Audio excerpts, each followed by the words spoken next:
soir. Bienvenue dans cette belle fille.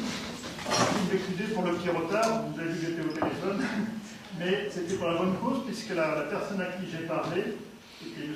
Yassef Saadi, dont vous verrez l'interprétation par un de nos comédiens ce soir.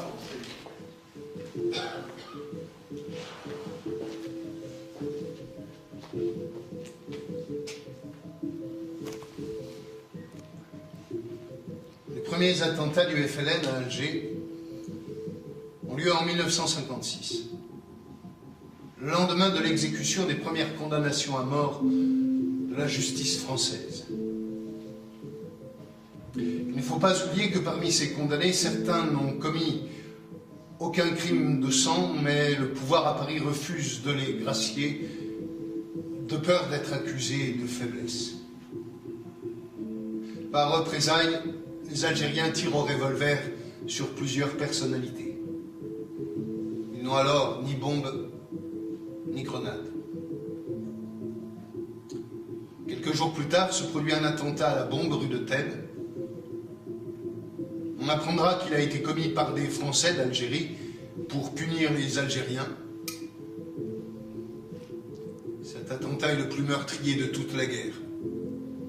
Il aurait fait, dit-on, 53 morts, c'est-à-dire plus à lui seul que tous les attentats FLN à Alger en 2 ans. Madame Tillon, vous êtes très respectée ici.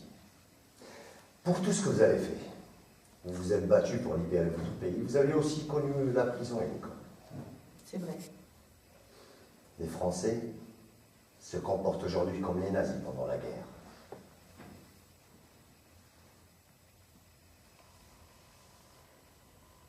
Écoutez-moi bien.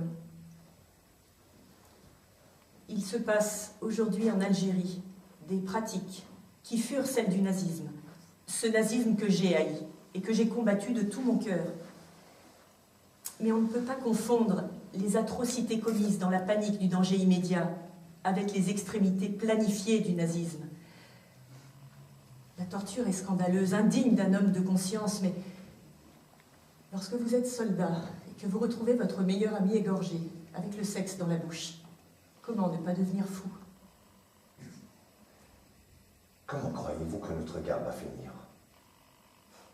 Je ne vois aucune raison pour que cette guerre se termine jamais.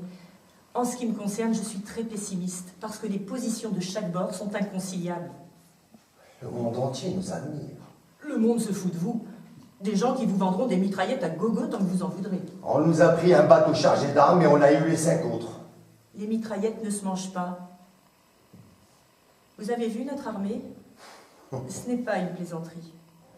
Je suis au café Tantonville, au pied de la Casbah, à un rendez-vous avec Fatima.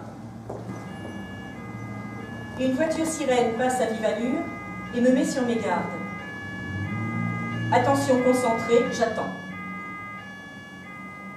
Une explosion.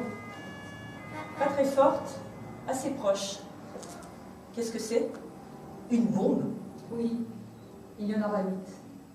Dans ces conditions, je m'en vais.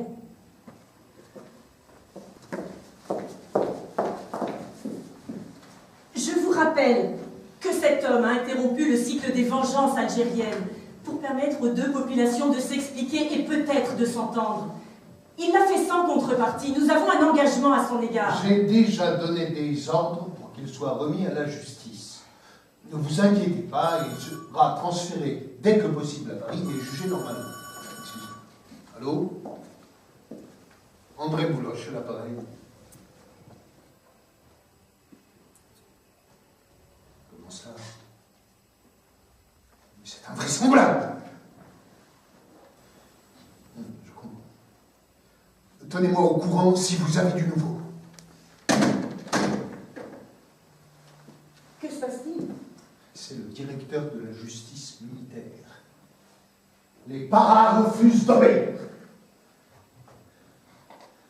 On n'a jamais vu ça en France. C'est un désastre politique. Un corps d'élite de l'armée refuse d'obéir au gouvernement. من جبالنا طلع صوت الأحرار ينادينا الاستقلال من جبالنا طلع صوت الأحرار ينادينا ينادينا الاستقلال استقلال وطننا ينادينا الاستقلال استقلال وطننا. C'est incroyable, tout ce que vous avez fait. Vous moquez pas de moi. J'ai fait ce que je pensais juste dans des moments difficiles, c'est tout. J'ai pas tout fait. Fonder une famille, avoir des enfants, voilà quelque chose d'important que je n'ai pas fait. Si je peux me permettre, je me demande bien à quel moment vous auriez trouvé le temps pour faire tout cela. Vous me connaissez bien mal. Quand j'ai une idée dans la tête, je suis capable de tout.